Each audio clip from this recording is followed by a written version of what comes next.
आप देख रहे हैं डार्क फाइल्स, जहां आज की कहानी हमारे साथ शेयर की है परम जी ने। तो चलिए बढ़ते हैं आज की इस कहानी की ओर। लुधियाना के रहने वाले परम जी बताते हैं कि ये बात आज से तकरीबन 25 साल पुरानी है। उन दिनों मेरे यानी परम के पापा लुधियाना में ही एक कॉलोनी में चौकीदारी का काम किया करते थे। उनकी ड्यूटी रात के 8 बजे से लेकर सुबह के 6 बजे तक की होती। रोजाना की तरह ही एक रात पापा अपनी ड्यूटी कर रहे थे।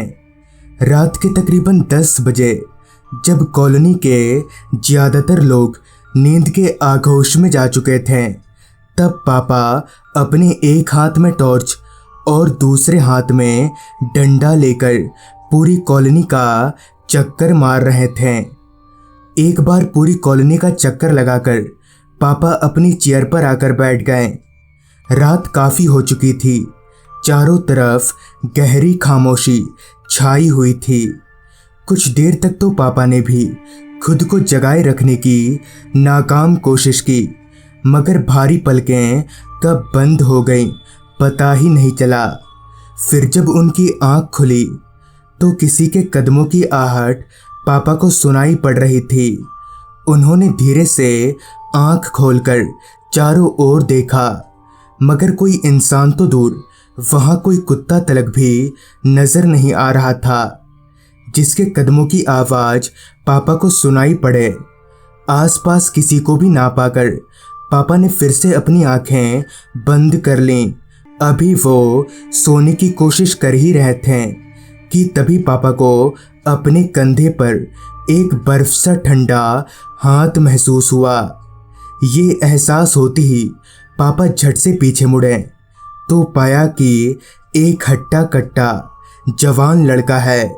वैसे तो वो लड़का साधारण सा ही दिख रहा था, मगर हाँ, उसकी आंखों में एक अजीब सी चमक थी जो उसे बाकी लोगों से अलग कर रही थी। खैर, पापा ने उस लड़के से पूछा, क्या क्या हुआ, कहाँ जाना है? जिस पर उस लड़के ने कहा, जी मुझे पुरानी बिल्डिंग के कमरा नंबर 45 में जाना है। हालांकि पापा ने उस लड़के को यहाँ पहले कभी नहीं देखा था, इसलिए पापा को मन ही मन शक होने लगा था कि कहीं ये लड़का किसी गलत इरादे से तो नहीं आया है। इसी ख्याल को मद्देनजर रखते हुए पापा ने उस लड़के से कहा, चलो मुझे भी उसी बिल्डिंग में कुछ काम है। इतना बोलकर पापा और वो लड़का कॉलोनी के पीछे जो पुरानी बिल्डिंग थी उस ओर बढ़ने लगे।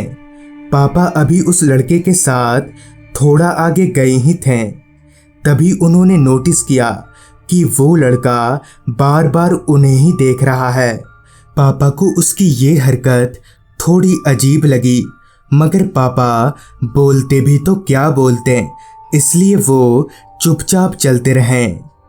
पूरी कॉलोनी एकदम खाली थी, जिस वजह से पापा को ये सोचकर थोड़ा डर भी लग रहा था कि अगर ये लड़का कोई चोर बदमाश निकला और अगर इसने पापा पर हमला कर दिया तो क्या होगा। ऐसे ही कुछ देर तक चलते रहने के बाद वो दोनों पुरानी बिल्डिंग में दाखिल हुए। फ्लोर में लगी ज़्यादातर लाइटें या तो ख़राब हो चुकी थीं या फिर चोरी हो गई थीं, क्योंकि इस बिल्डिंग में ज़्यादा लोग नहीं रहते थे। नंबर वाइज कमरा ढूंढते ढूंढते जब पापा और वो लड़का कमरा नंबर 45 के पास पहुँचे तो पाया कि दरवाजे पर एक जंग लगा हुआ ताला लटक रहा है, जिसके ऊपर धूल की मोटी परत पड़ चुकी थी। तभी पापा ने उस लड़के से कहा, क्या भाई, कितने दिनों के बाद लौट रहे हो? जिस पर उस लड़के ने जवाब दिया, पूरे 1 साल के बाद। तो इस पर पापा ने कहा, चाबी है ना, चलो ताला खोलो। पापा की इस बात पर उस लड़के ने जो कहा और जो किया वो पापा के होश उड़ा गया। उसकी कोई जरूरत नहीं है। और इतना बोलकर वो लड़का बिना दरवाज़ा खोले ही यानी दरवाजे के आर पार होकर कमरे में चला गया। पापा की आंखें फटी की फटी रह गईं। वो कुछ भी नहीं समझ पा रहे थे, मगर वो इतना जान गए थे कि अब वहाँ रुकना उनके लिए सही नहीं होगा। इसलिए उन्होंने बिना देरी किए सरपट दौड़ लगा दी।